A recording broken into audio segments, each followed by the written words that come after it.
Five. Free winter. When are we live? We are. We're live right now. All right, everybody. Thank you for joining us. It was an incredible session. Have a nice night. No, I'm just kidding. Just DM Dave. That's me. The gnome artificer. Yorg Bomb. Say hello. Hi guys. Can't wait to play tonight. There we go. Who's next? Hope Loreno Civ, the Hexblade Warlock Tiefling. Who's fixing next? The card player, Rogue, right there. Level 3 today. Level 3. Everybody's excited. The Witch Doctor, the Drow Witch Doctor. This session is going to be one for the records. I believe so. We'll see. The Lumbar. Sorcerer. Where is my son? Oh, that's right. It's me. And last but not least, the Sloss Druid of the Harvest. How's everyone going? Everybody's going. Please Going. go. Everyone's Welcome back going. for episode. We're at episode 7, aren't we? Yes, correct. 7. This is episode 7. I've got nothing. Anybody have anything other than nothing? Oh, just ready to visit this town. Finally, you guys are out of the freaking swamp. We are in a town that has not had visitors in over 600 years. And Orin is quite curious. So, let us see. Do we want to repeat Nick Palmer and my spiel from Oh, last absolutely. game? Or Go ahead. We'll Of reiterate course. some stuff. Nick Palmer. Oh, totally. So, first of all, thanks, obviously, for chiming in. This is courtesy of our friends at Battlegrounds Gaming, our little plug right here. So, if anybody is in the Norwalk area in Connecticut, you want to check out Battlegrounds Gaming. They have a selection of WizKids miniatures, paint lines from Citadel, Reaper, tons of RPGs to buy, rentable space for one-shots. They're really a great place, so check them out. Battlegrounds Gaming in Norwalk. God, do I love plugs. Ed Ash, what's your next one? Yeah. Plug. Ed Ash, what's your next one? Hey everyone, so if you Plug. saw last session, I explained a little bit over the fact that right now my husband and the wonderful DM and I are ambassador families for March of Dimes this month for a really big event because our son was born 66 days too early. We were in the NICU for a pretty long time, and they really helped us out. So after the game and when we get everything posted, we will send a link if you want to help us donate for this amazing cause. And again, I explained a little bit more last game, so if you want to watch that, more than happy to, and we definitely appreciate anything that you guys do. And thank you for watching. Gotcha. Yes. Whoa. Anybody else? Anything at all? All set. All right, cool. So with, do I have permission for my players to start? Let's do it. See, senor. Don't look too enthused, like overly enthused, Nick. Yawning and everything as everything starts. You know what? Loreno's dying. He's dying. All right, he's yawning on the stream. God, Like, Dude, I naturally no. just yawn all the God. time. we're gonna have to like rewind this. Hey everybody, thanks for joining the stream. It was a hell of an episode. No. So no, we'll This is we'll go why ahead. you have to play a sloth, because then yawning all the time just doesn't matter. You guys keep on talking about yawning. I'm going to keep on doing it. Anywho. Okay. Okay, so here we'll get started. Last we saw our group of strangers had just arrived at the strange, isolated town of Whalehaven, deep within the swamp, sitting of the Husk Valley, sitting in a shady little basin right at the bottom of the valley. They were near immediately, confronted by the local guard, led by one of the mid-ranking guards, Helwyn, who confronts them and is extremely frightened, confused, since there hasn't been any other visitors to this town in 600 years. They were also quite surprised when two of the party members began casting You're gonna want more mac and magic. cheese. I would love some mac and cheese. Casting spells. They were bound in chains initially, but thanks to some quick thinking on the part of Kashta, they were quickly released, yet still escorted into the town, up to the temple of this angel that the town has been worshipping for an undetermined amount of time, known as Tabris. Upon entering into the temple, they are met by a very, very old dwarf known as the Father, who explains to them that this is quite a curious scene of events, and he is quite surprised that there are others that are out there. To him, Whalehaven might as well have been the last remaining town outside of the Shroud, which he describes an evil aura that has surrounded the town with a wisping, cold spirit that has been stealing the villagers. For the first time in several days, they were able to sleep in a warm bed and have some actual hot food after hearing the long drawn out and quite boring story of Jose Yaves, who I think Kashta and Hope made the connection, the grave sites they encountered earlier on in their adventure. But this is where we start off. It's morning. You all sleep in. It's just the hay stuffed mattresses are extremely comfortable. The beams of sunlight come through the homemade glass windows, panes of glass, and you all take your time getting ready for your days, however that takes shape. You can hear a gentle hustle and bustle from down below, where plates are being placed on tables and glasses are being taken back and forth and placed on platters, and you can hear a familiar voice of that old gnome that you spoke to before you went to bed, just greeting the people coming in for their morning breakfast. How's everybody doing? At this Cool. point, I was gonna say at this point, I am in my room creating good berries to bring down to everyone for breakfast. Oh, okay. I need Cast to knock and go into Kashta's room. If we all had numbered rooms, I'm assuming I would know which one he's in. Yeah, I'd say you went up the stairs, found your rooms. You know where everybody's sleeping. Alright, so I'm going to be knocking at Kashta's door if he's up and going to let me in.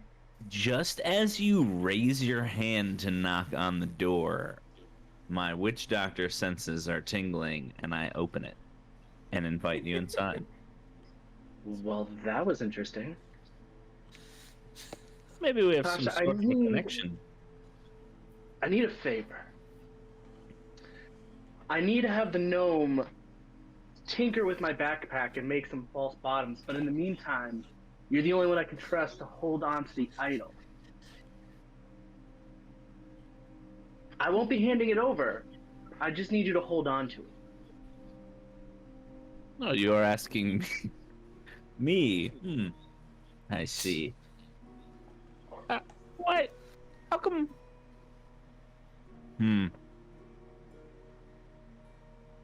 This is maybe we should stash it somewhere outside of town in case the bullywugs do come.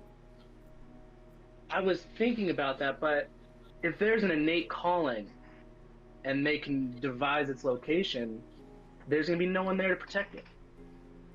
It's only going to be for a couple hours. I'm sure the gnome could get this done in a day. I feel like this is a big risk. Mm, What could you give me in return, friend? In return, I would feel like like wealth you to is- steal me any item that I ask, or at least try. Here, I will teach you the Drow hand sign for steal and some basic other concepts. And I would like to start teaching Bliss Drow hand sign. Okay. So I would say that over Some. the course of over the course of an hour, I would say that you were able to just to kind of get some things down pat. Maybe like three or four like good hand signals down. Okay. Anybody else? I'm heading downstairs to grab a porridge or breakfast or whatever they have. So all Orin is doing, if I may just say that all Orin is doing, is he's waking up and he's still realizing that he wakes up without a sun, and he's just sitting sort of on the edge of his bed, and he's thinking about his guided trip session with Kashta, and he's praying. So he's taking his prayers, and then he's shuffling downstairs for porridge. Yorig is ecstatic that I got to sleep in a bed last night. We're in a town. We're not in the woods hunted by things that I don't want to deal with anymore. And instead of making my bed, I take my sheet and I touch it and I start fooling around with it and I turn it into a bag of holding by infusing one magical item into it. Ah, I love that. Okay, cool. So I don't have to make my bed now, which is even better, and I throw my alchemy jug inside the bag and all my other gear inside that bag and just sling it over my shoulder, and I am just like with a tune to my step heading downstairs. Okay, awesome. Wake me up that covers before you go. Go. Exactly. Maybe we could catch your loud gnomey clinking steps coming down the hallway. I picture like how children would, like my daughter would jump down the stairs like step by step, like two feet. Yeah, enjoying every single moment that is going on. Holding down the banister like they're going down. Okay, gotcha. Cool. So Loreno or Hope and Yorig, you downstairs. And You're greeted by And Orin. Orin. Yep, and you're greeted by Norm. Norm, I see that you have you've enjoyed your rest. Come. What can we fix you up for breakfast? Just the most. I'll tell you something about breakfast. Breakfast is. if you have they say porridge or eggs, I'll take that. eggs, absolutely. I got what you want. Then he goes back into the anybody else would you like anything or what? Yes, I'll Love have the same thing. some eggs if you have any tea. What else do we have? Like maybe a loaf of bread. Anything at all. The works. Bread and tea. Why don't you join me in the kitchen while I fetch these things? I'll take And, some venison bacon if you have it. You know, this happens to be a vegan. Yeah, I'm only kidding. No, some venison bacon for you. But you know, they tell you about breakfast. Breakfast. They say that breakfast is most important of the day. I say, you know, it's more like the Orin, weren't we going to first talk meal. about some plans or something like that? Privately? Well, anyway, Yes, I think we yeah, were. Okay then. No, my brother. Why don't we step into the kitchen? I have something I'd like to show you. And I'm just gonna like look over to Hope and like, if this takes more than 30 minutes. I just like looking. I'm like, I got you. Okay. I follow the gnome. Okay. So he kind of like hops off his stool and he has his little pad and he wrote down everything: the porridge, the venison bacon, the loaf of bread, everything you guys wanted for breakfast, the tea. And he's come, come, and he puts his like arm around you like an uncomfortable, like an old man with like stinky breath that just like keeps talking to you, and you just kind of want to keep your head away from him, like that. And he walks you through to the through this like gnome-sized door to the back of the kitchen, and you see incredible, uh, incredible like culinary laboratory. It's like various like what are those machines called? The ones with the bowling ball runs down the chute and it causes the books knock over and everything like that. The crazy contraption that does something. Oh, Kluge, some German name. A Yeah. Kluge. Yes. Yeah. And he said, look, I have my magical, my little things. They make the bacon. They fry the bacon. They make the tea. They make this. They do everything. So Jorg is like in awe right now, and before I blurt out like, "What is this? What is that? What does this do?" I know for a fact like, "What is? Wait. I remember our last conversation, old man. Let me ask you bluntly. What did you want to show me last night?" Why did you show you all of this?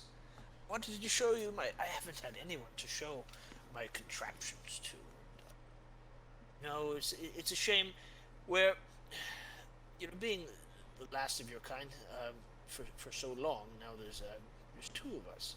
You think there's only two of us?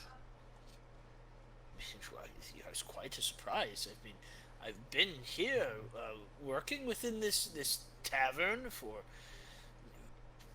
the better part of 400 years. I mean, Before we one get that's into really- more of that, there are millions of us outside of this town. You don't say. Oh, well, where did they come? Why are they not here? I mean, I'm assuming it has something to do with these shroud-like lockdowns we have every night. Well, that is just incredible. It makes me ponder. I think back as a young gnomish man, and when I ventured here for the first time, and I at this point I sort of am looking back into the kitchen, like kind of wondering where my bacon is. so at this point, like the bacon is now like on like this conveyor belt, this shaky conveyor belt with like all the drinks and everything, and it's going across. And the cat comes over from your end of the bar and like pulls the switch down with its mouth, and like this like this like little like saloon door little thing opens up, and like like everything just like comes out. I watch in both awe and disgust. My bacon is controlled by a cat. Anyway, is there Should the cat's is there licking anything it? that you would like to show me? I was under the impression that maybe you wanted to share a little something with me. So, like we said last night, and I believe the witch doctor was getting to it as well. We have these crystal that we would like to tinker into different objects. I'm very big into mechanical gears and clocks, and I was wondering if you can help me potentially break up this crystal. It seems too hard for my tools. May I see this? He holds his hand out. I would Yeah, say no, at this time, Kashta would come down for breakfast with the backpack with the crystal in it. And also the idol of Hemet. Coming down as well. So I don't have this crystal on me now, but I can get it to you shortly. However, Absolutely. is there anything else that you mentioned last night that you were working on stuff the father didn't approve of? Oh, just everything here. I mean, he's a traditionalist. He just he does this magical nonsense where he just has to. People don't understand that. It's just reality is grounded in science, like provable things, facts, repeatable hypotheses proved in theory. What is Father afraid of or trying to hide from the villagers? Well, I suppose. I mean, he's expressed quite a bit of concern, and we share this concern with the shroud and the ghostly wail that comes through the night when Tabris isn't satisfied with her offerings. And the offerings are light, and someone cannot pay the offerings. Doesn't matter who you are. This ghostly, I don't know what, comes through the town and takes them away. You never see them again. I suppose that anything magical or something that he doesn't quite understand is quite frightening, especially with all the frightening things that have been going on here. Not to mention our hunters and our travelers are constantly under siege from these grotesque frogmen that live just outside the walls of our city. I suppose that's why he's upset. But I do have something for you. I have to share with you. I've used it for quite some time, and I would like to share it with you. What's that? Yes. Oh, well, for one little tip. If you're dealing with crystals, if you're dealing with minerals like that, perhaps, so what sort of tools did you use to try to cut this stone? I was using my carpenter's tools. You do realize that carpenter's tools are for carpentry. This was all I had in the woods. I didn't have my workbench on me. Okay, I understand. So, what you need is a fine set of jeweler's tools. A jeweler's kit, really. They sit down and grind through, and I'm assuming if you're using a crystal, you're using it as some sort of arcane focus or lens. That's what I've seen. Magical items. But here, let me kind of like gestures over, and he opens up a cabinet, and he's like sliding boxes out of the way, and he pulls out this old looking, just like this wooden box, and blows the dust off of it, and he goes, here, this is quite a rare find, and I'd like you to have it. Here, and he hands you a what appears to be an ordinary, like a smith's kit, like a smith's tools. But any magical items that are constructed this set of tools gets a +1 bonus to its either AC, attack roll, or spell attack roll. Yo. This is These are a fine set of tools. Yes, and even more of these tools exist. Fine craftsmen, the gnomes, the dwarves, they've claimed to be the best. Not the best. The best craftsmen are the gnomes. The gnomes are the best, the very best craftsmen. And I'm sure that there's some in my old home in the hills, the old gnome hills where I grew up. There's an old craftsman. We can discuss this later. Anyway, we should have some breakfast.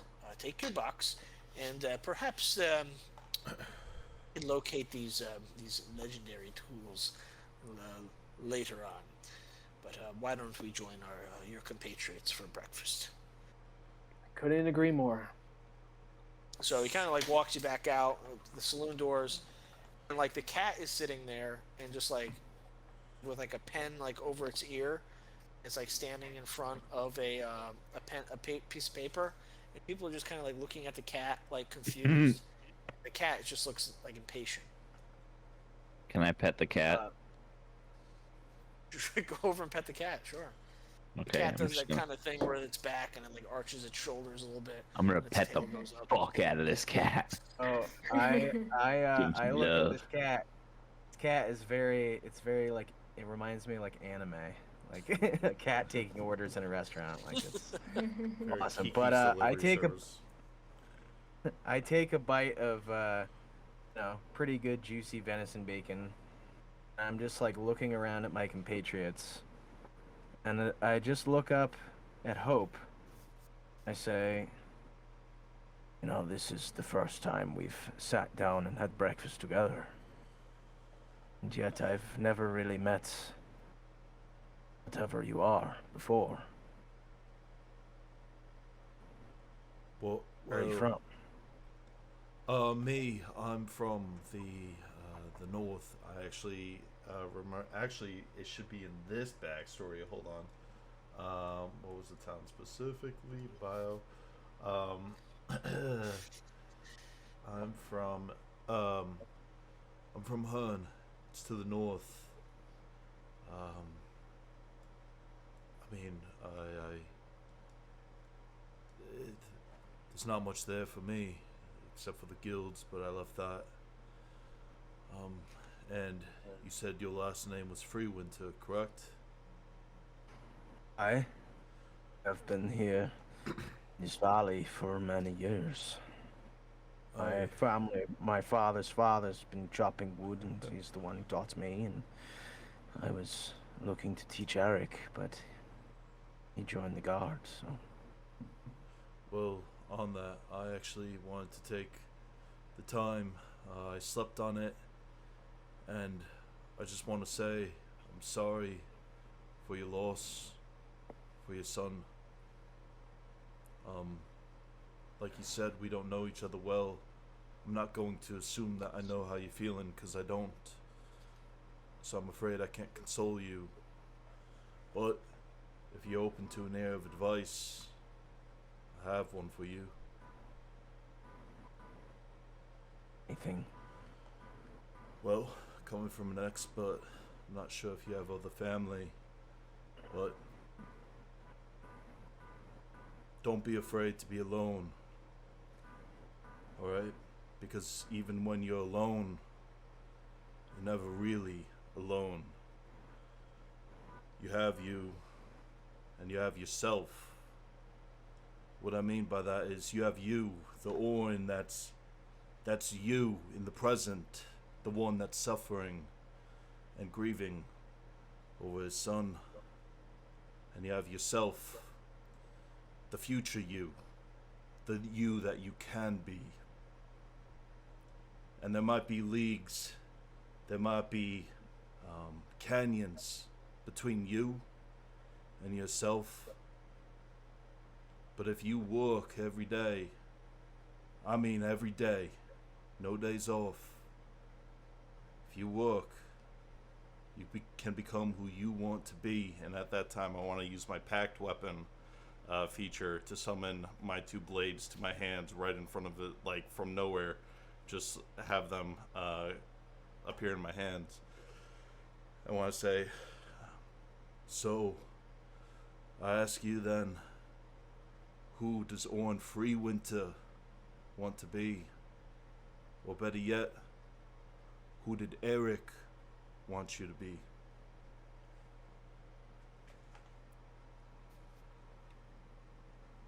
I pause, and I'm taking in all your words, and I rise to meet your eyes. I say I look forward to being more in battle with you, dear tiefling. I'm the same, and I go in for the gladiator handshake. Awesome. I want to, while that's going on, I want to slowly but surely be coming down the stairs with Elvis and my good berries ready in hand. Awesome. At this time, you guys notice a new, familiar face walk into the tavern or into the bar or the diner, and it's Helwyn, that ranking guard that you met last night, and he steps in and he goes, "Norm, I'd like a talk, a cup of coffee to start my day, please." As you wish. And he goes and he gets a cup of coffee, and he sits there and he looks visibly distraught. I would also like some mud water, and perhaps I can join you. So that would be okay. Two. And has anybody mentioned how they're going to be paying for all this? I don't mean that. We can get the check of sorts at the end, but This is on the father. It is all on the father. make a deception check. Is it deception? He agreed to pay for one night and one round of food. Oh, okay. Well, I thought that I had told him that Mike's generous offering was enough for many visits and to stay here as long as we wanted. But That is the temple. that shisty dad, he left a dwarven family and said he would be back with some goat's milk and never came back. He's been in this town for 600 years. Building a cult. Shisty dwarf. His other family. Yeah. Other. The cat just kind of pushes almost like a milk saucer out. You can see a couple copper pieces and a silver piece or two in there. I'll make the deception check real quick. Also, Oh, absolutely. I guess. I also believe I'm telling the truth. Okay. Deception. 9. You say, we can discuss this once you're done with your food. How about that? Just if your pockets aren't that deep, maybe you should. Maybe this cup of coffee should be the last one. But I'll be right back. He kind of walks back into the thing. And that deep. After seeing a giant ruby. so Yeah, right. So he walks in the back, and you can see Helwyn. He has his helmet sitting next to him on the counter. He's kind of just rubbing his forehead like this, and there's a slight trembling to his hands. All right, I'll just sit down across from him or next to him and classic psychology thing, just let him talk and don't say a word, and then just let him word vomit. Kind of looks over, and he. Good morning. Hope all is well, and you had some well-deserved rest. I did. The bruises and the marks on your wrist will go away soon.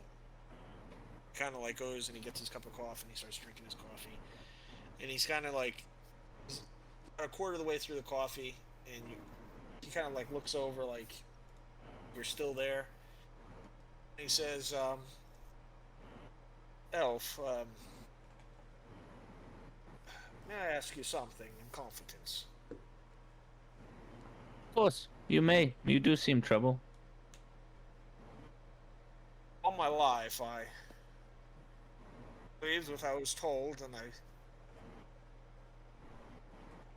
listened to everything the father said, and everything's come into question. And I remember your words, and they reverberate in my mind. My faith has been shaken, and I don't know what to do. Please tell me that these aren't the devil's tricks, and what I'm seeing is true.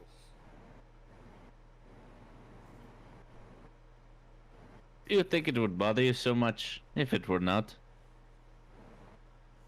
You understand, I'm an older man now, and I've been set in my ways, and my whole life has been turned upside down in a matter of hours. I've been alone, lying in bed, just alone with my thoughts, considering what you said. Lies and deceit. Oh, it does make sense to you. It does. It does? Think, I see it. And you have lived here your whole life? yes, And you was care about born this here, place? do. Oh, as you guys are talking, and we're at the table, I'm just looking over. Now, how in confidence is this? Are you out of the room?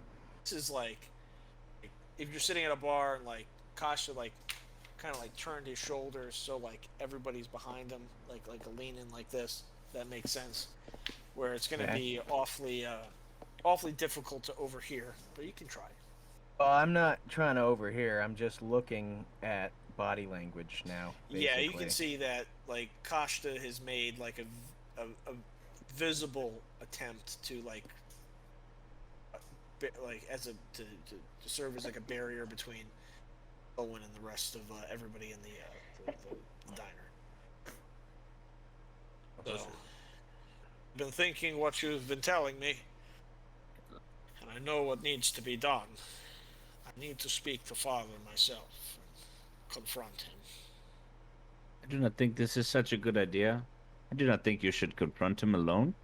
Uh, do you have any friends who are loyal to you, who might be able to see reasoning, the truth, the way you see it? Oh, I was thinking I'd like to bring the devil with me. Just the devil? Devil and the devil alone. Why is this? It's rocked my foundation in my faith. Perhaps there is a justified explanation of what has happened. Father will be able to explain it. Your father has lots of things to explain. Like Seems why like it. why he thinks he is the only one who can do magic. And No one else has been able to. Made sense for everyone. it has. But you must know there are other towns in the world, not just yours.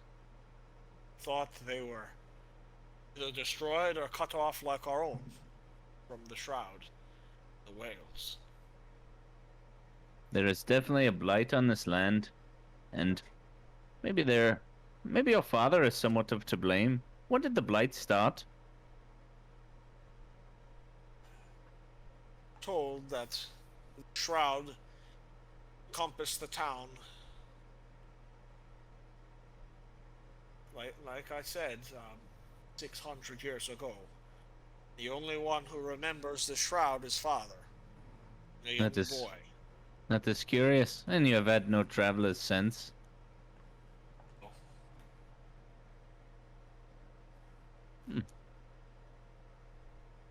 I still Well, I think must that be you should. off. Must be off. Any words of wisdom before I leave? Do what I Yes. have to do. Yes, I think if you wanted to take the devil, that is a conversation you must have with him and him alone before you see father. But my advice would be gather as many like-minded people as you, and maybe our party will even be able to lend a hand.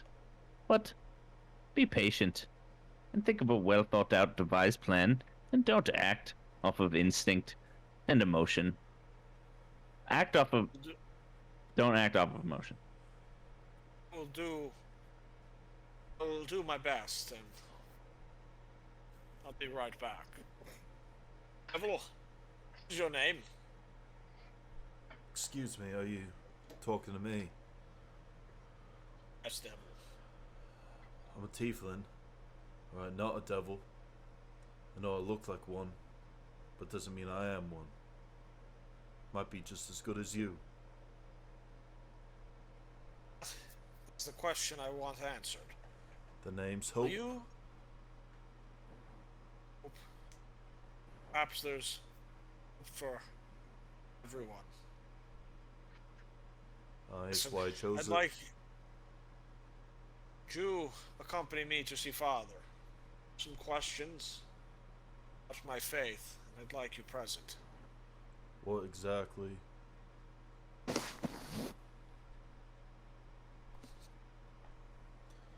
Think that the questions think they should be said in front of Father. Well, then you could say them. And I want to take that moment to use disguise self to make myself look as close to Father as possible. I know I can't change my height, but I want to look as close to Dwarves are short. Father as I could. He kind of like rubs his eyes and he like shakes his head. He's looking and he's like, "Ah, you must warn me when you use your tricks." It's not tricks, it's magic.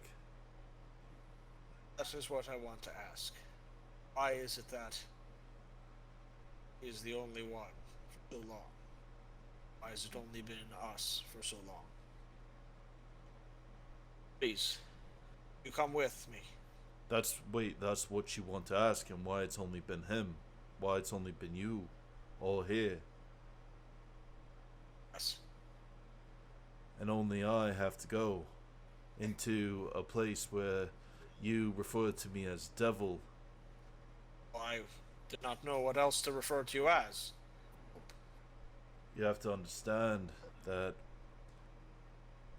it's rough for us tieflings because of thoughts like that. And it makes me scared that this might be a sort of inquisition of a sorts trying to get me alone from, and I look back, my friends. How in earshot is this conversation? This is like in front of everyone. Yeah, at the table. I stand up. I say, I will accompany the tiefling. Make him feel safe. As far as some 600-year-old plague, I've been in and out of this valley my whole life. Uncharted parts and the parts on the map. I have no opinion just yet. I want to stay close by. With Make a my persuasion make a persuasion check.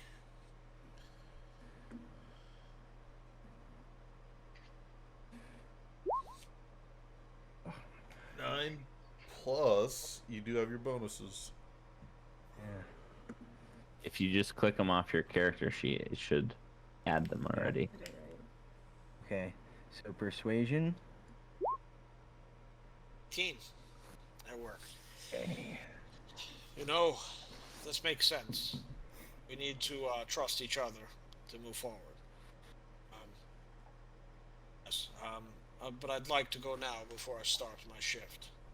With my light, sneaky elven drow feet, or dainty, I would walk as quietly as I can behind him, whisper in his ear, you should treat the tiefling with more respect, and then say, I would also, out loud to everyone, like, I would also like to be privy to this meeting. I have questions for this father as well. And And I just. I am literally useful just in a little fight.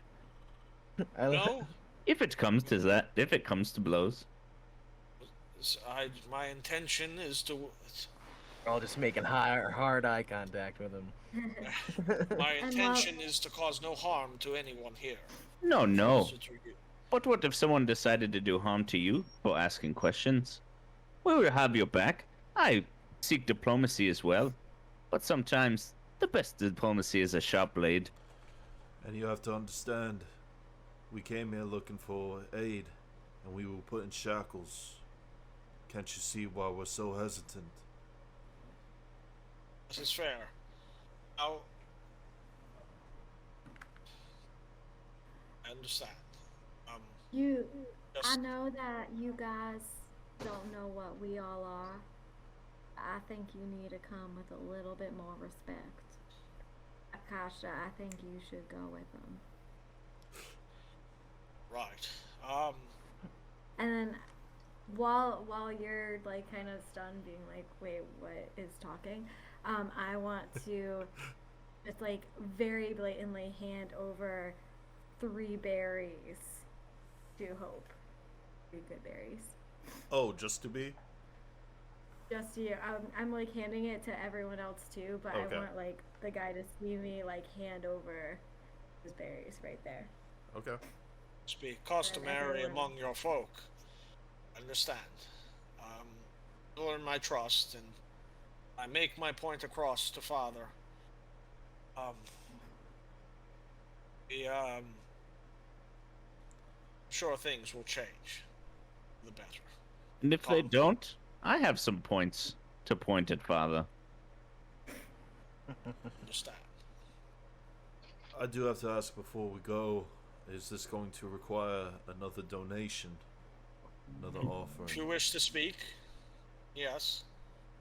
Could be anything of value. Much, as little as you can afford. Alright. I think that the card player has handled our travelings and speakings in and out of the temple for quite some time. I have no knowledge of that, but if that's the case, then be able to speak freely. Yeah, I'm paying fucking dime. I must be back soon. All right, let's. And he leaves, and he starts to walk. Now, at He this wanted time, us to go with him, right? yes. he Okay. was. Yeah. So at this time, the gnome comes back out, and he's like, "Oh, refill, I guess, for the coffee." Okay. Anyways, Wait, seeing that you guys, are me, Kasha, and Orin out of the scene where we're going? you guys are walking down towards Okay. the temple. Yeah, I just wanted to make sure. Okay. Okay. Yeah, okay, so real quick before we leave, I would like literally just pass the gem over to Doc and tell him that half of, or not Doc, I'm sorry, that I'm so Oh, no. not 13 months of playing Okay. Yorig. That was the last session we Yeah. did. Yorig. So- They're both intelligent, and tell him that he has half. The other half is fine. Like, Nice. don't chip me. Gotcha. So he's walking off in a hurry. And, oh, okay. And, does that happen to be what you'd like me to take a look at? What would you like? What would you like me to take a look at? Is it a Ooh. gem? This, and I hold out like 25 pounds. This is it. Oh, he holds it and he's like, he can barely hold it up, and he snaps his fingers, and the cat like runs in the back, and the cat just like comes back through the double doors with like a hand cart, like just like pushing the hand cart, kind of like rolls it up on a cart. He says, what would you like me to do? I mean, something this large, it's a long time to process. Well, technically I need only half of this is mine, so I need it cut in half, and then for me, I'd like small little pieces that I could permanently place in some clock dials and hands. Anyways, something we can talk about later, once I break everything down, is adding magical items, innately magical items, ingredients and such, components, mundane items, substantial. Understand? Perhaps the petrified eye of a red dragon in the pommel of a dagger, or I don't know, maybe an oak tree that has grown in a soil that has been saturated with silver filings. Perhaps, I'm getting ahead of myself. Let me, I will show you how to add these magical components to these mundane items, and you can craft exceptionally magical items.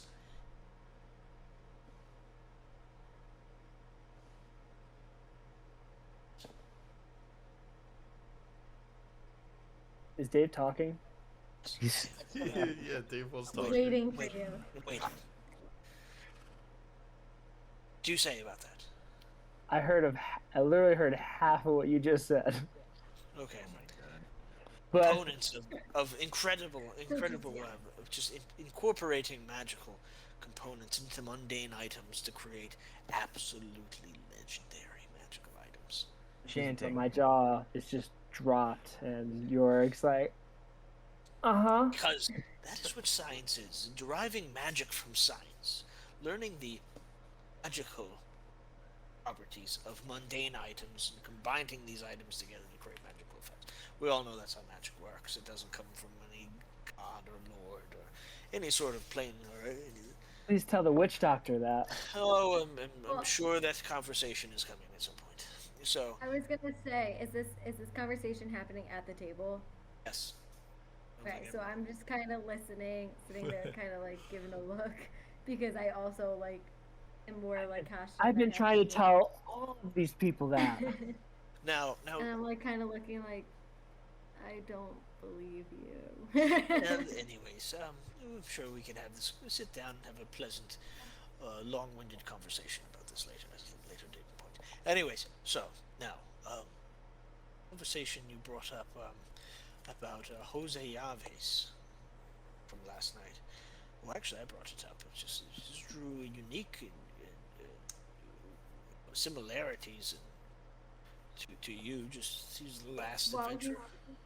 While you're saying this, because I assume that I'm kind of like sitting in the middle between you guys, I like kind of nudge at Bliss. I like listen up on like what he's talking about. Because we like I could tell Bliss is just like looking at his cards and like completely like ignoring everyone, and I'm like, look at this. So he says, now, the reason I brought him up is because of some unique parallels. Seeing is that he was an adventurer, him and his brothers were adventurers, and I haven't seen any since until you showed up. And perhaps I'm not sure if you're here to stay or if you are here investigating what is going on, but I'm pretty sure that the Yavis brothers were either the source or perhaps part of this, part of the reason why or how we can get rid of this blight. And maybe if listen, the meal is on the house today. If you can just bring back a little bit of information from the clubhouse that he used to attend. It's a rowdy place, no place for an old man. It's on a one of the hills, it's the outskirts of town. Yeah. In back into the woods. It's not in the woods. It's in town. It's like on the. It's still within the walls of the town, but it's like towards the outskirts. It's up on a hill, and there's a rowdy group of ruffians and thugs and gamblers and such. Call that place home. So I know that's where he used to frequent, and the trail may have gone cold over these several hundred years, but it might be a place to start. What's the name of this clubhouse? It is called.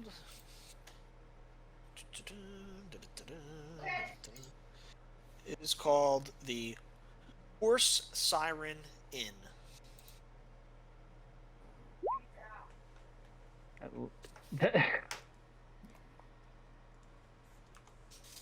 So, feel free to come back whenever you wish. Again, this meal is on the house. Now,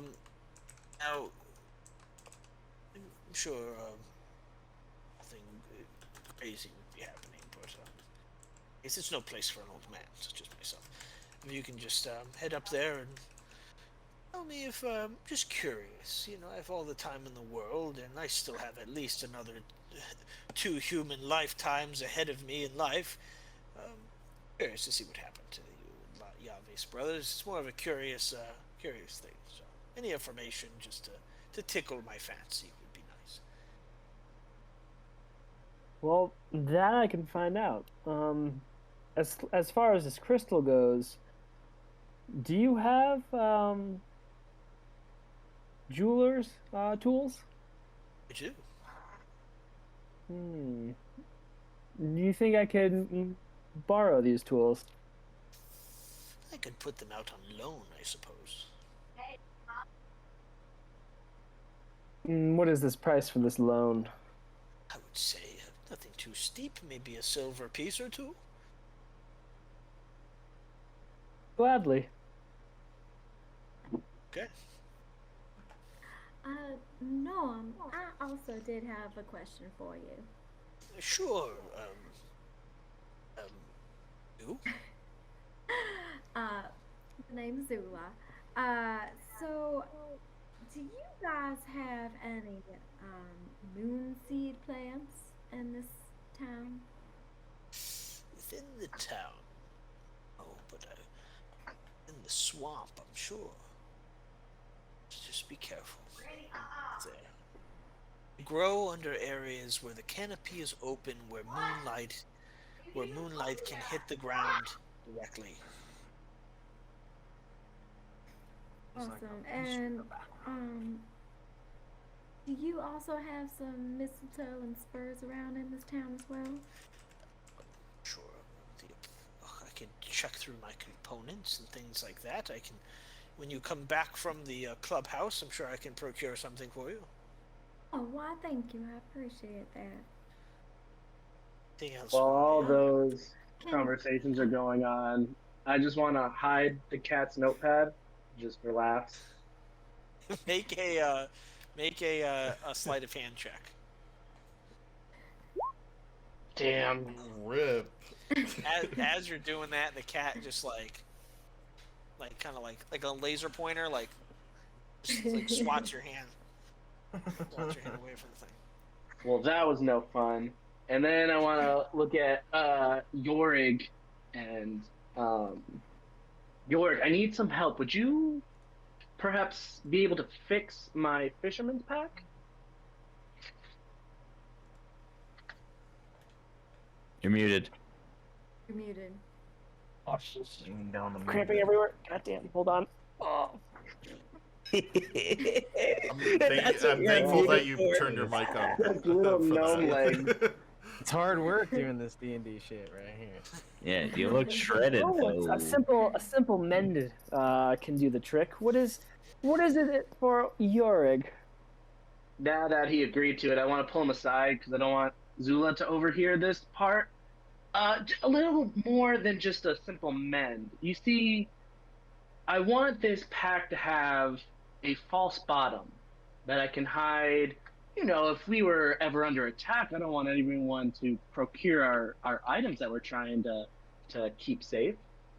And not only that, but if there can be a button mechanism that when I press a button and place the backpack over an object, the bottom opens up and absorbs it and then closes. Can I? A false bottom. Why would you need something like that? And I hold my satchel in front of him and like, look, there's nothing seemingly obviously in here. And then I pull out this big jug of alchemy. Bet you didn't think What's this that? was in there. Can I see if I had like passive perception or like if I could actually hear them even though he pulled Jorgen aside? What let me see. How can I do this? You know what? Make a stealth check. Right back. There we go. 22. Oh, All right. Boy. Ash, what is your passive perception, Ash? I'm looking right now. Like a 13 or a 14. It ain't 22. Yeah, I'll tell you that. it's a 13. So yeah, so you hear some faint mumbling, like you kind of like roll your eyes, like Okay. make sure, like Like knowing that they're talking about something that I don't want to hear, but like I can hear it. Rather not As hear it. impressive, Like that awkward moment when you kind of feel like someone's talking about you or something, or talking about Paranoia. Yeah. So I'm like getting, Yeah. I'm just like getting that, like looking at them, just like petting Elvis, just kind of staring at them, like. as impressive as your bedsheet is right there, I would rather have something that's more for me. And you know, this is just between you and I mean, the rest of the group, this doesn't really concern them. This is for everyone's safety.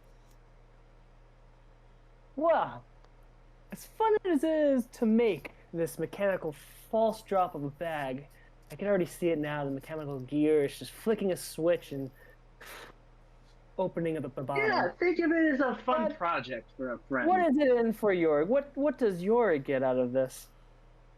I mean, do you fancy gold? Or is it just the fun of building? Isn't that fun enough? You already see the designs and building. Wouldn't that be intriguing to do something you haven't Oh, you done? card shark. Already gone through my pocket trying to steal my other mechanical knickknacks. Tell you what, you procure me all the necessary gears I would need for this. In addition, I require clocks. Various types of clocks. I want a pocket watch. I want an alarm clock. I want a grandfather's clock. Procure 4 different clocks for Yurig, and I will make you this most grand mechanical sack that you desire. Under my breath, I'll be stuffing you in a grandfather's clock. Consider it done. My father put me in a Okay. grandfather's clock once. Once.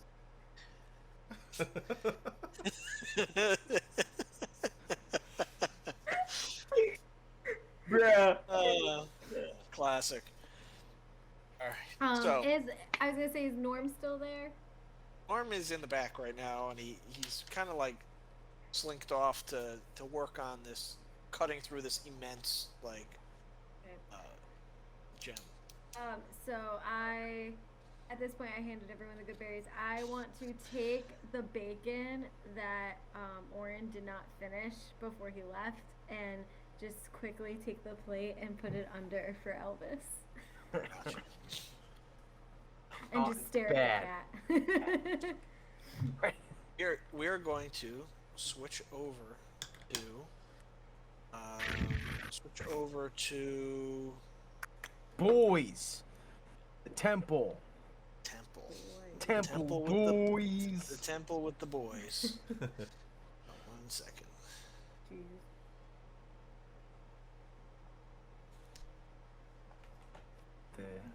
I was waiting for people a of the battle Jewish map to faith. be out here.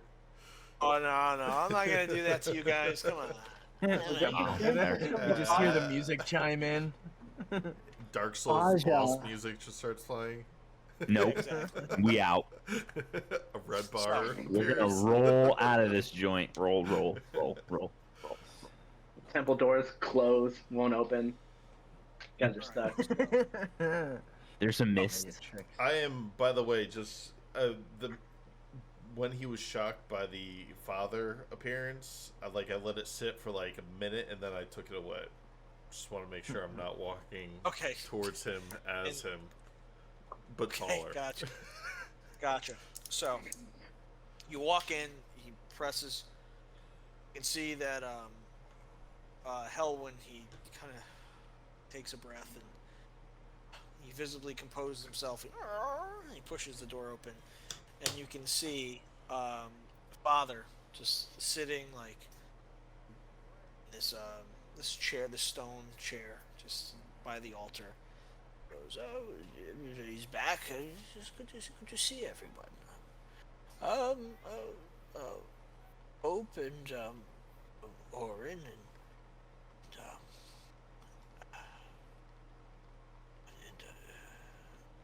he's kind of like just like drawing a blank. He's like, anyways, I'm sorry, I'm quite tired. You may speak freely. And Helwyn, come forth. And like Helwyn, he kind of like he takes his helmet off and he holds it under his arm and he reaches into his pocket and he pulls out a copper piece and he puts a copper piece on the altar and he says, "Father, I'd like to speak to you and I'd like to ask you something. Consider it penance and in reconciliation. Please don't look down on me for the questions I'm about to ask you, for what I'm about to do and say." And at this point, like Ofrig says, "Well, hold your tongue in front of Father." And Father kind of just says, "No. Ofrig, go wait outside. I'm here for the people, and I'm here to give them any sort of guidance they might need. Come, Helwyn. And if you," and he directs to directs over to Kashta and Orin and Loreno. He goes, "Please take a seat in the pews there while I speak to Helwyn." Ofra goes, "All right, I will be outside." Steps down. Goes, what can I do for you, Helwyn? My son. And Helwyn, he says, "Father, you've always been a huge part of my life and everybody's life here. Your word has filled our churches, our schools, and our homes. Arrival of these visitors, it has cast some doubt on your preachings and has shaken my faith. Is there something that you should know as a people, or need to change something?"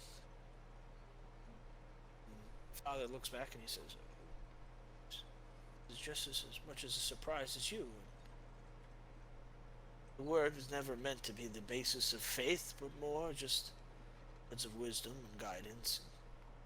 I worship Tabris as much as anybody here should for their guidance and protection.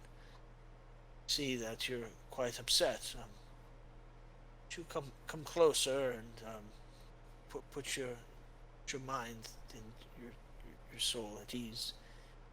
And Helwyn, he kind of nods his head a little bit, and he walks over, and now he's standing like right in front of Father.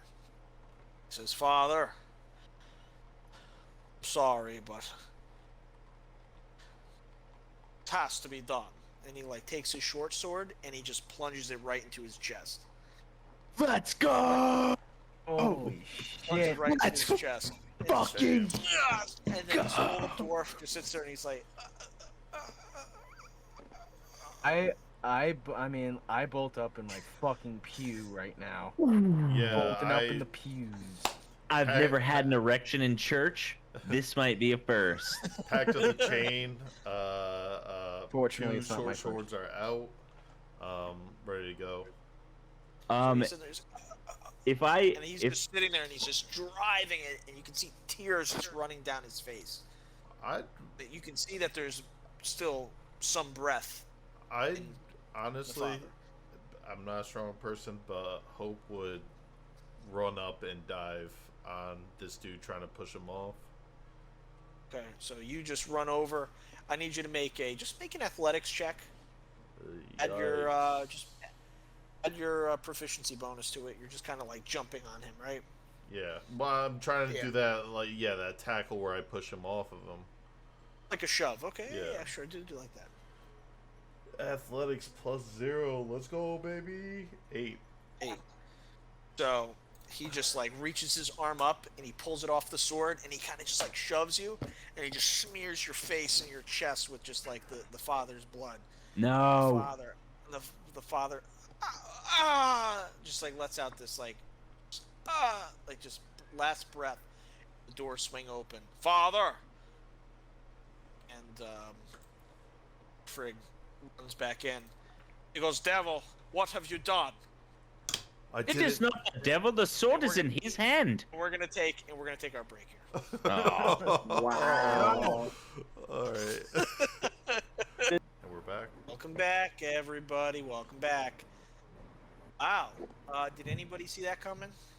No. I know I Oh, did. shooketh. Wow. These players. Ooh. No.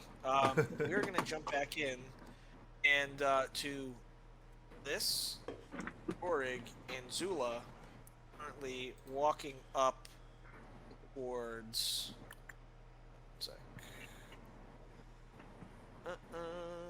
Walking back up to the house.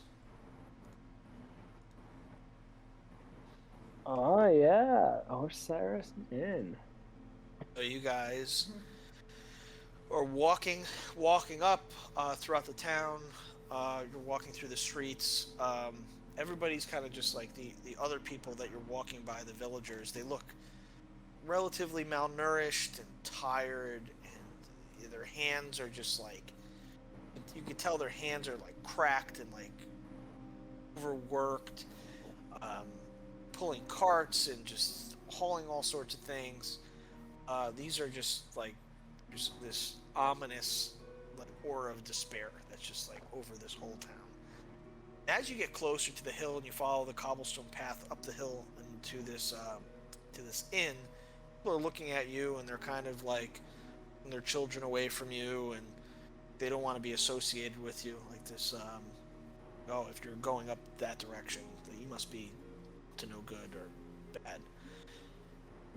You make it up and you can see that there are just various ruffians and rangers and thugs and things like taking things off their horses, and there's like a little bit of a fist fight going on out like towards the back. There's a light flicker, gentle candle light in the windows, even though it's daylight, but it's just like the contrast of the the overcast, like it's quite cloudy and dark, and you can hear clanging of drinks and people just arguing and just fist slamming on wooden tables coming from inside. The door's open. That kind of place. I look just both to Bliss and Jordan and go, well, are you guys ready? I'm like clutching like Elvis pretty tight. I am not used to a place like that. Time to walk on in. And I'll Alright, walk so you guys straight through the open doors. walk through the open doors, and you can see. As you walk in, you can see. Hold on 1 second. This. I'm gonna walk right next to Jordan because I'm like slightly scared, even though he's so much smaller than me. You can see the bar is directly towards the back, and there's an open door that goes into another room.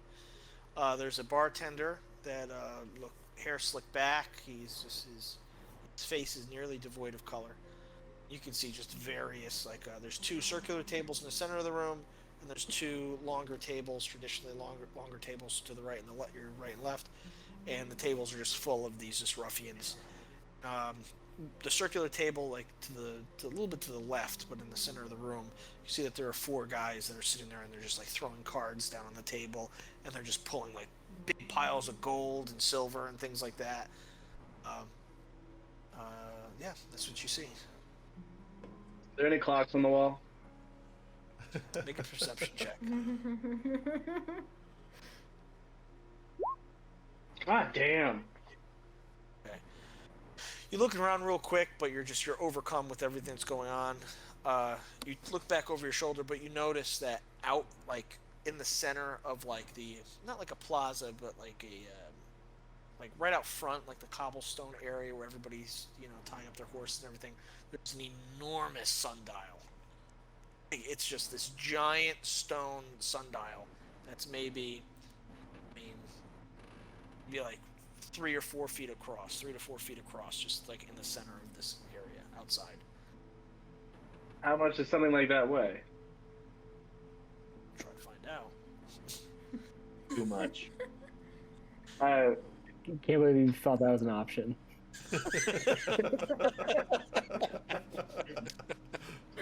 I got you this. Does this count as 4? This clock. Roll it down the hill. All right, Break so it down. you notice Doesn't that even work that you so the bartender he's cleaning off some of the mugs and the flagons, and he says, "Excuse me, ma'am. Would you mind tying your animal outside, please?" That's what you're worried about? Okay. The dog? I guess I will.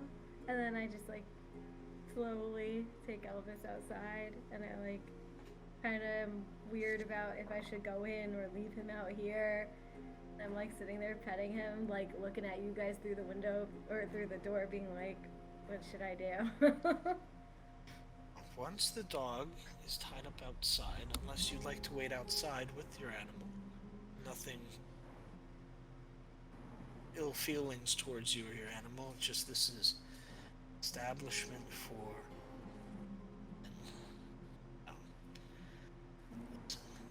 If you'd like to take a seat, I'd be more than happy to serve you. One of my servers will be more than happy to oblige. What will you be drinking?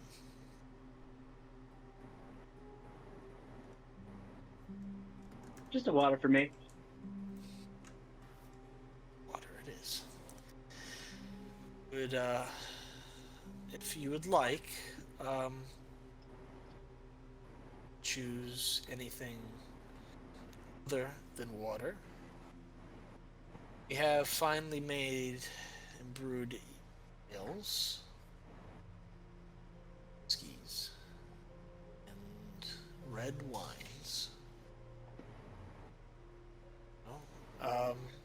Don't be intimidated by the folk here. Surprise me Come with your finest ale. Ale is his. And he kind of looks over at the waitress, and the waitress kind of like bows her head, respect, and she goes and she starts filling a flagon full of ale. Then you hear one of the rowdier guys just slamming his hands down. He looks up and he just like he's just kind of sizing everybody up, and he goes, "Gonna make a little bit of money there, elf. Funny looking thing." I'm gonna look at Yorig as well before I even acknowledge that guy and ask him, "You in the mood to make some new friends?"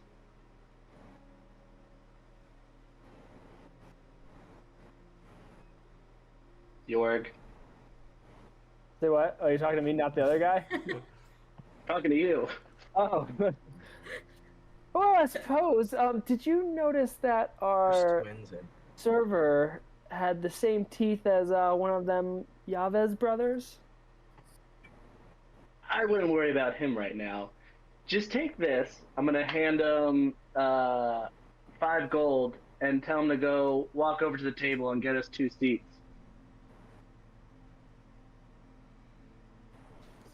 Like they see the 5 gold and they say, "Hey, hey, no need to buy a seat. Come sit with us with coin to spend like that." And they just like push some drunk like off the seat. Sit, come, deal you in.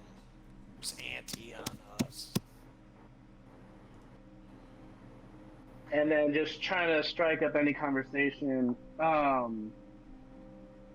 Just what's the deal with everyone else that's outside of town? Why aren't they coming up here on a regular basis? Not from around here, are you?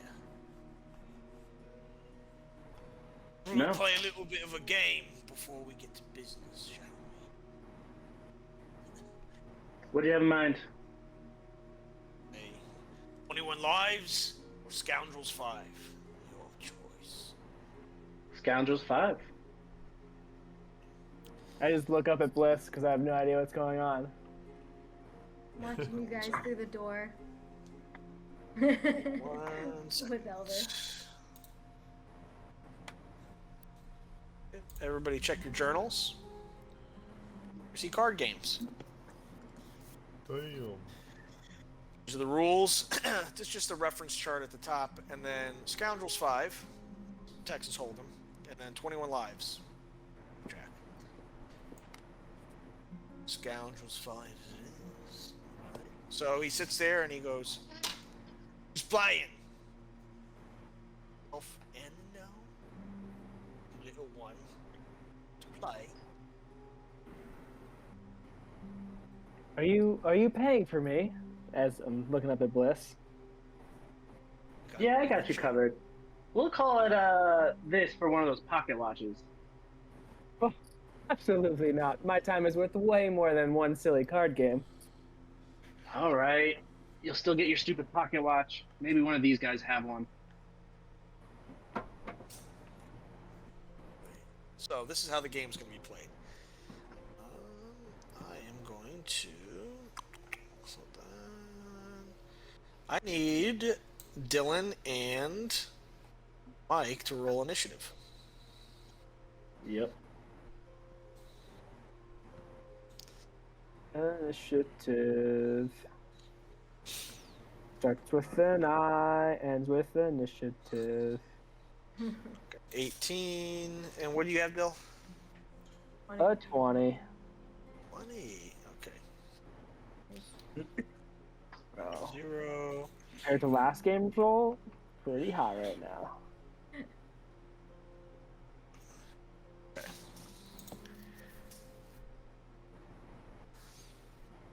So.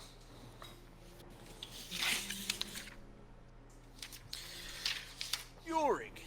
So he shuffles, the dealer shuffles all the cards. He goes, "What do you call yourself? No?" Sitting there and he's like just dealing with the cards. Yorig! Yorig, alright. Alright, Dylan, I need you to roll 2d10. Done and done. Mike, you can use your cards and substitute for this if you'd like, or if you want to roll, it's up to you. I'll roll for these right now, All right, just to keep it the same. All right, cool. So Yorig, you have a 2 and an ace. Okay. Mike, you have a 10. Can you roll a d4 for me? 6. 1. So that stays a 10. So you have a 10 and a 6. I see it. All right, cool. First thug. Second thug. He's not going to roll. He's going to keep the... Actually, he's going to have to roll. 2, so that is a jack. Third one is a 4 and a 2. And the last one is a 9 and a 5. Dory, go stand.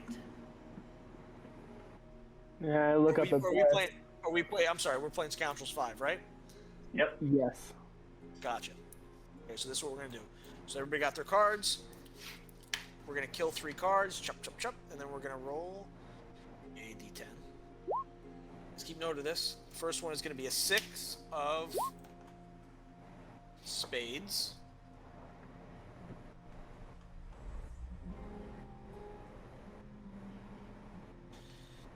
Next card is going to be a 9 of clubs.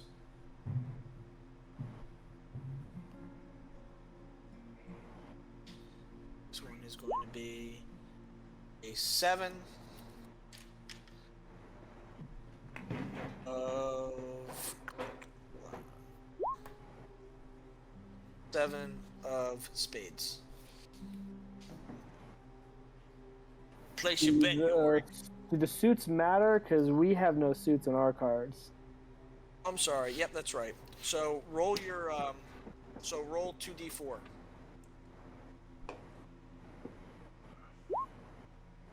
Right, gotcha. So Ike, so your first one we'll do Yorg first. The first one is, so you have a 2 spades. You have an ace of, no, I'm sorry. Yeah, 2 spades and an ace of clubs. Mike, you have a 10 of clubs and a 6 of diamonds.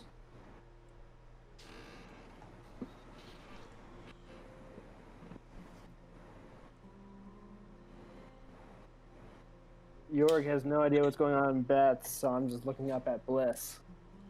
Place your bet, Yorig. Don't look at your cards. Look at the players. And just bet your money. What's your bet? No. Holding up the table. I throw a silver on the table. Silver. What? This? Match that. The other guy, he is going to raise all of you a 5 silver. He's gonna put 6 in. Next guy is going to raise him a 7 silver. He'll put 7 in. Next guy is going to fold. The next guy is going to match 7 silver.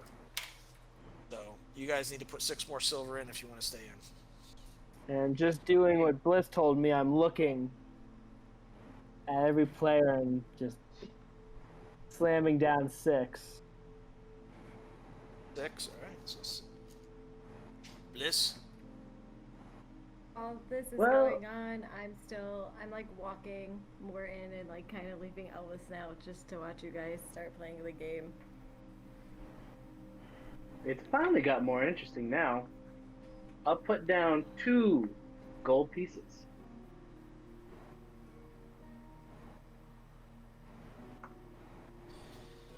gold pieces. So that would raise you. So a silver and 2 gold. The other guy is going to. He is going to match. So he's going to take back his. Make it easy for me. Silver and 2 gold. The other guy is going to do the same thing. And silver, 2 gold. And then the last one is going to do the same thing. 1 silver, 2 gold. Alright. Then now the next card. A 9 of hearts. Are you worried? I pull in my pocket for gear, but I quickly switch it in my pocket, and it's just like put on the table, and it just looks like I put down 2 gold pieces. 2 gold pieces. So you're raising everybody 2 No, gold. no, no, no. So this is a gear that is making a visual effect of 2 gold pieces. Oh, okay. Okay, gotcha. Gotcha. All right. Hell of a bet. This. Match that. Match it. Yep. Okay, so we put 2 more gold. So that's 4 gold. And the silver. I was going to do the same thing. 4 gold and a silver. 4 gold and a silver. 4 gold and a silver. You guys are bleeding chips right now, dude. 8 That's not. of diamonds.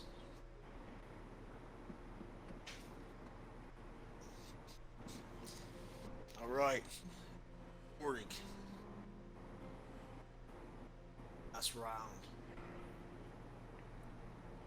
Yurig is just hand over fist, just in his pockets, like fiddling with gears, and same sort of thing. I'm throwing down what appears to be 4 gold pieces. At this point, they're kind of like curious. They're kind of curious about your fumbling. I need you to make a either a deception or a sleight of hand check. One of your choices. I will make a sleight of hand check. Let me pull up my thing again.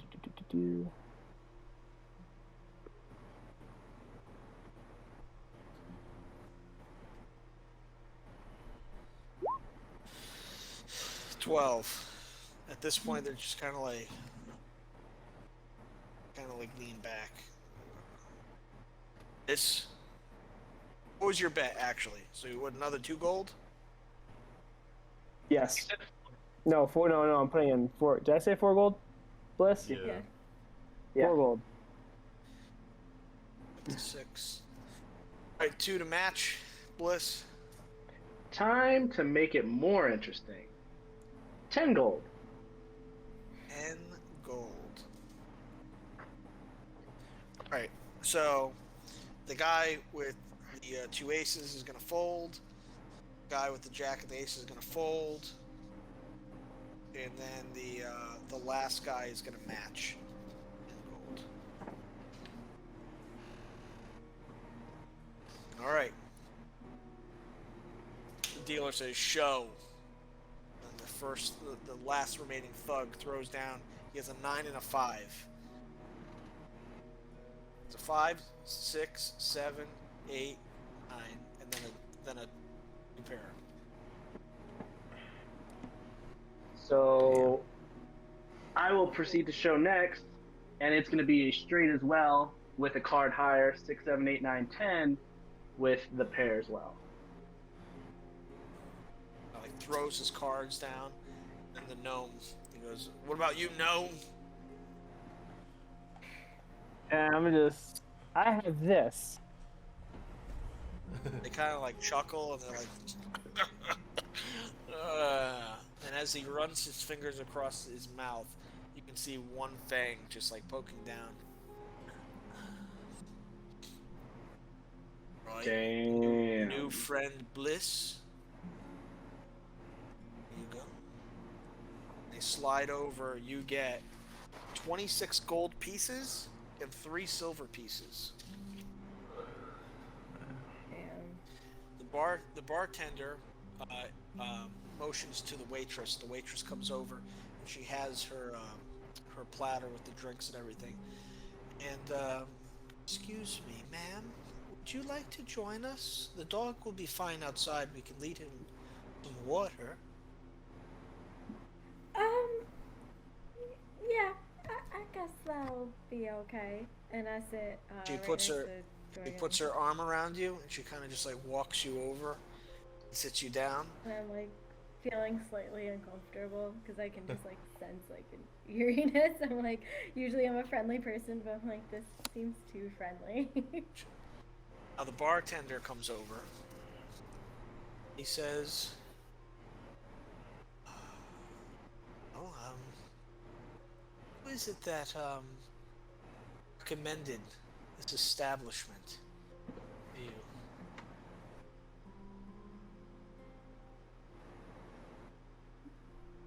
Well, I believe York can tell you that. Well, I don't want to bring this up, but there was in town that gave us your establishment's name in relation to the Yavez brothers. So, okay. Oh, we are very good friends of Norm's. Now, why don't you just take a seat and have a drink? And even though you asked for an ale, he hands you a goblet with what appears to be very viscous red wine. And he hands it to you, he hands it to Bliss, and he hands it to Zula. Oh, I'm It is- sorry, I didn't order anything. It is customary, ma'am, to indulge yourself in a drink, especially within a newfound company. I would like to, at this point, a very light motion. And they're all about 5 feet around me, right? You guys are sitting at the table, and like at this point, like waitress and the bartender are standing like around you guys. Right. I want to like, okay, so I want to have my hands kind of under the table, like looking around, and I want to cast Purify Food and Drink for our wine glasses. Oh, Okay. dang. Is there going to be any visible change if she does that? Okay. So As this goes on, I'd also like to fiddle with some more gears and just toss them onto the table, and they're just spinning like a top. More, and it's just giving out this noxious smell of, I don't know, garlic. so you can see the goblets. They start to kind of like there's a slight little bubble to them, like very discreet, like nothing anybody would notice, like the last remaining like carbonation of a drink like coming up to the surface, like that's it. And the big alchemy jug, you swing it around, and like those fumes of like garlic, they come up, and the bartender's like,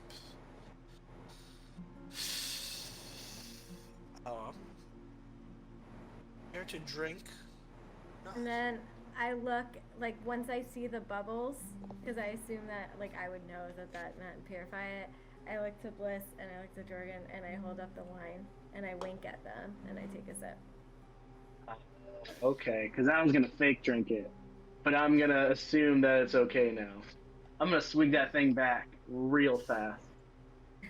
Okay. So You're you drink. unable of social cues, just like winks at Zula and so drinks. So you guys all drink, and it is disgusting. It's warm, and when you drop it down and you go to wipe your lips, it's blood. You just drank blood.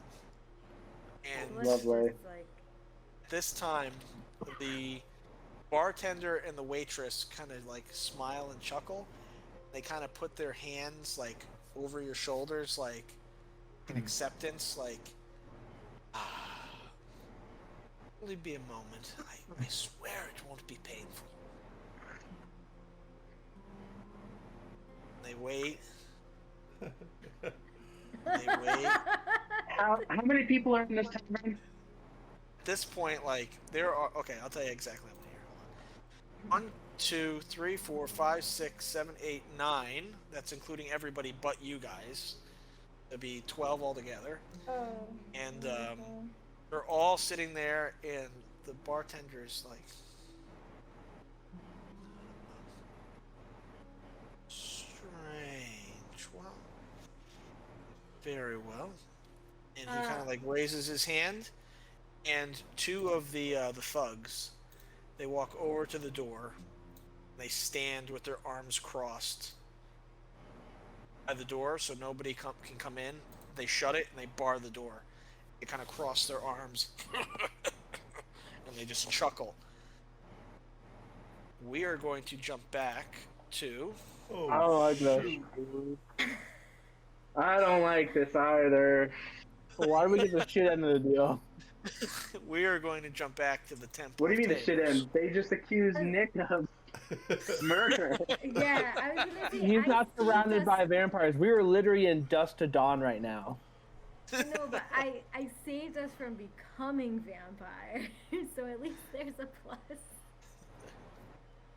So, all right. So at this time, Ulfrig, he opens the door and he goes, "Father." He reaches down and he has a horn and he blows this horn.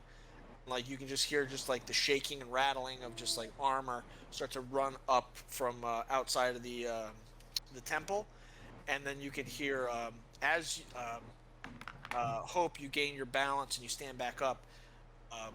What's his Helwyn? Helwyn, he tosses the sword onto the ground. By the way, like the second I saw Ulrich, I vanish my blades out. I Okay. also shouted, "The sword is in Helwyn's hand." Right, Okay. right as the guy had opened the door. Like, what do you mean? It wasn't the devil. The sword is in his hand. Like, So at this point, Helwyn takes the sword and he throws it onto the floor. He shouts for Ulfrig and he says, "The devil! I tried to stop him." He runs and Ulfrig runs over, and he draws that enormous sword, this claymore. It's a giant sword. He said, "I need everybody to get on the ground." I swear. Don't understand. I would Shout. pull my knife and hold the guard hostage. So Oh, Costa. I need you to make a grapple check against him. Okay, do you use strength for that? Yep, athletics. Yep. Athletic. Here is the roll for the guard to escape the grapple. Just beat it. Wow. So he goes to pull away. And he goes, "You see, Ulfrig taking over the temple. It's the devil's doing." I swear I had nothing to do with this. Sword he just threw down. It's covered in the father's blood. Sitting there, he's looking back and Madness. forth. At this point, like all of the guards start coming in. They all pull their pikes and they're in formation and they're just like walking down the aisle. Get the sword. I They want look and to. he says, I was gonna say I want to. If I'm able to cast, I wouldn't be able to cast it subtly at this point, would I? "Cast what?" Charm person on Ulfric. Depends on where his attention is being drawn at the moment you cast it. Well, Kasha did just Pull a knife on somebody. on the guy who killed father. Hey, I can swing that. Okay, go ahead and Okay. cast the spell. That is going to be a wisdom save on his behalf.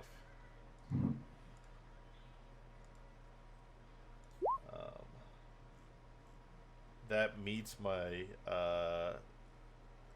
my spellcasting. My So save. he saves. Okay. Like I said, everybody on the ground. Let Helwyn go. He's the one. Well, Who's the guy who stabbed the other guy? What was his name? Helwyn. Helwyn's dead. Helwyn. Helwyn, right. It was Helwyn who stabbed your father. It was him. Or father's possessed you of some idea that there's no magic. You've been hoodwinked by an old dwarf. Stop this madness. The only madness I see is what's before me. Please, let there be no more bloodshed. Check the sword for the blood that has already been shed, or I will open his fucking neck. I'm gonna drop, I'm gonna be compliant, a little compliant. I'm not I'm dropping to my knees, and Me. I'm saying, listen, if you give us a chance to talk and explain things, you'll see who the real criminal is here. I know I may have horns and a tail. My skin may be red like the river Styx, but I promise you that there's more than meets the eye here.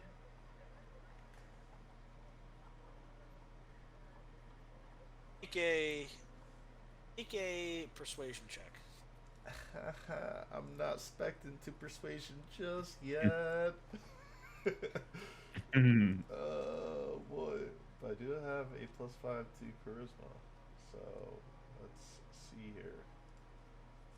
23.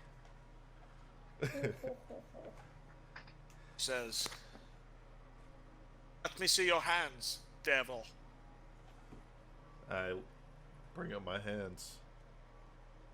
They're not. They don't have any blood on them. I never wiped my face. I never. They're red. He waves over one of the guards, like two of the other guards. One of them comes over while your hands are raised, grabs you by one of your horns, and just kind of holds you, and then the other one holds your hands out. Then Ofrig walks over to Helwyn, who's being held by Kashta, holds this giant claymore up to his throat. Let me see your hands there, Helwyn. And I would say raise them and just prick enough to draw a little blood. Helwyn holds his hands, and he is just covered in viscera and gore, all the way up to his elbows. I can explain. I swear, this isn't my doing. Evidences of the contrary. Bind his wrists. Free him. Turn him over to us. He must face public execution. With my free hand, can I reach into my satchel and since I'm behind him, in between me and him, and drop the idol and proclaim, "What is this?" Make a sleight of hand check. Make a sleight of hand check. I hope this is good. Oh my god, bro! In the clutch. So, as he steps forwards and you kind of push him into the grasp of the other guards who quickly bind him, he's still holding his claymore and he looks down. Elwyn, you're explaining this. I know what this artifact is. Spoken to, Drow. I have paid to speak here. Elwyn, what is this? And he looks and he goes, I know nothing of the matter. And one of the other guys in the back, I swear I saw it drop down his pant leg. I'll confiscate it immediately. I will pick it back up for safekeeping.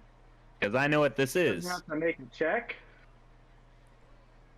No, he just clearly picks it up. And he just picks it up. No, the guy who looks at it. Helwyn. Oh, why would Helwyn have to make a check? I don't know. Doesn't he see something? Isn't he like... Never mind. You did the sleight. No, he did the sleight of hand check. I think No, Mike's that's what- referring never to mind. when he tried to go steal it and looked at it, he had to make a saving throw. When What are you Mike went to go steal it, he looked Whatever at... Oh, it's power this sentient. thing possesses, the as soon saving as you throw. look Gotcha, at it. no. has no Oh. effect on him. Oh, okay. Got it. No effect. I have to rewind and watch the conditions of Gotcha. when I explained the totem last Oh, time. okay, okay. But anyways, gotcha. So that's why I was confused. But take him to the block. I would have Declare the Gandalfed it children- anyway. Clear the children from the courtyard. Prepare finest stump. Helwyn is just like brought out, and from there, the claymore. He holds the claymore to Kosh's throat, and then he just puts it back in its sheath. He says, I trust that idol will be in my quarters by the end of the evening. It is not yours, it belongs to the Bullywug clan. I know this, point. and I will show him my cloak with the frogs on it, the frog patches. I point You should not exactly. seek their wrath. I point exactly. It needs to be brought back. I will I handle will it. I can arrange- speak to them. I can speak to them. We will speak about this after the execution. Perhaps that is fair to you. If you think. But you will be hard pressed to get any negotiation from me for this idol. I know the witch doctor over there personally. We do have much to speak about. That's where we're going to end tonight's session. We're going to end a little early tonight. Bro. I would have just like to say I would have liked to get up and shake that guy off my horns. And That's fine. yeah, okay. You know, just a little empowerment, Sush. Hell yeah. How was your Devils first are night? people too. How was your first day in Whale Haven, everybody? It was awesome. Yeah. I mean, it was awesome. So, Damn. we're going to start. We'll start with Nick Palmer this time. Oren. Good. I mean, I've never, not since like my first season of Game of Thrones have I been this shocked. Have I been so? Not since my most gripping cinematic experience. I mean, like, really, like, from top to bottom, this was not only a really strong, like, role-playing session, but, like, had combat of more of, like, a word combat. People defending themselves, not with swords, but with words. And I thought the use of the card playing, I mean, like, that was sick, dude. As an avid dice roll. poker player, yeah, exactly. Combine the a two really, games. as an amateur shitty poker player, I really loved it. So that's it. Awesome. What about you, Dill? Now that Dude, to get fr- Jorg in so his From helmet. Dusk to Dawn is like one of my favorite Tarantino movies, and now we're fucking living it. So Oh yeah. that's gonna be fun to deal with. Yeah, especially with just 3 of us. Yeah, exactly. Super pumped to like bump up everyone's like weapons by working on it, and also gaining something out of everyone else by doing work for them. So that'd be cool to see where that goes and relationships build from there. Hey, Mike, how did it feel to make a little bit of money in that poker game? I wasn't even expecting to make any money out of it. Once you drew that last card, I was like, oh, sick. I just got the best hand in the game. But the fact that they were able to get out of the temple without any combat and just use their words and power of persuasion was pretty dope. Because I don't think that's how it's going to turn out for us in our scenario. I mean, unless like Jorg just puts gears in his mouth and passes them off his teeth, and he's like, "Oh, look, I turned." That's exactly what I'm thinking. If I would have knowledge of history of vampires and be like, that's what's expected. But yeah, where our situation is with Zula, Jorg, and myself, that's a lofty room of vampires, and also they're friends with the fucking dwarf or the other gnome, so Norm. So it's kind of like, do we want to have this go till death, or are we still trying to maintain friendship at some level and capacity? Who knows what's gonna happen? What about you, Tim? Dude, first things first. When we had to roll big, we fucking rolled huge. Yeah. And that could have been combat in both parties, or maybe it's still to be determined, but like splitting the party and ending with combat is bad. Like, so I'm glad that this very violent Jon Snow overthrow of Father, not only was it juicy and it was, oh yes, I'm glad this guy's dead. Now I get to watch a public execution. So, like, and it's not me being dead or dead. So I like that. And then, the idol and being able to pin it all, and then maybe have the idol be stolen again. Who knows when I give it back to Bliss? But I'm not letting that. I'm not letting that go. I'm the only one who can speak to Bully. Can you speak Bullywug, Mister Sword Captain? But dude, what a great session. The Yorig remembering that Bliss stole from him and then being like, no, I want a pocket watch, and I want this kind of watch, and I want this kind of watch, and I want a motherfucking grandfather clock. Like, Can I steal the sundial? yeah. Awesome. This is by far probably one of my favorite episodes of D&D, like out of all, for the last 2 years we've been playing pretty much, like, this is my favorite. What about you, Ash? Yeah, that was like an intense session, and I really enjoyed watching it because I feel like again Zula like this time didn't really have like big roles. She was like more just like the watcher, but I did really enjoy like how we did split the party. We're like oh shit in both situations, but they came out, and hopefully like we'll be able to kind of talk our way out or do something while getting answers about the Chavez brothers. So it'll definitely be interesting for sure. Yeah, Dave, that back and forth between the parties, like you ended at a perfect point where like, all right, here's the surprise, just like a TV show commercial. Like, you went back to the other party, and then you went back to that party. It was like just perfect timing. Yeah. Ash, it's just your your utility and support isn't just stuck in. It's not just combat. Clearly, like that social encounter. Stop Granted, you two guys had vampires. So essentially, I mean, you. No, I know. I'm saying I didn't talk a lot, but like I gave you guys the good berries. Hope has 3, so hopefully he can like get 3 health. I also just like read up more on my moon staff, found out that I could like add more health to the good berries next time I do it with that, so it was pretty cool. So yeah, like I feel like support wise I did really well this session, so I was happy about that. I was happy they didn't turn us into vampires, so, and that they didn't catch it at this moment. And last but not least, Nick, what do you think about this one? Dude, I agree with Tim. I think this has to be probably one of my favorite sessions I've ever played. Again, just because I think the roleplay was just out of this world. This session, everybody kind of like was reading scenes, who was in them, who was out of them. Letting people have their vibe. It was nice. Love the plot twists and everything. Yeah, I think there was just a lot of character development that happened too, which I think is also pretty cool. You guys definitely didn't see the fucking father getting stabbed. You guys didn't see that coming at all. Don't even. Dude, not even a little bit.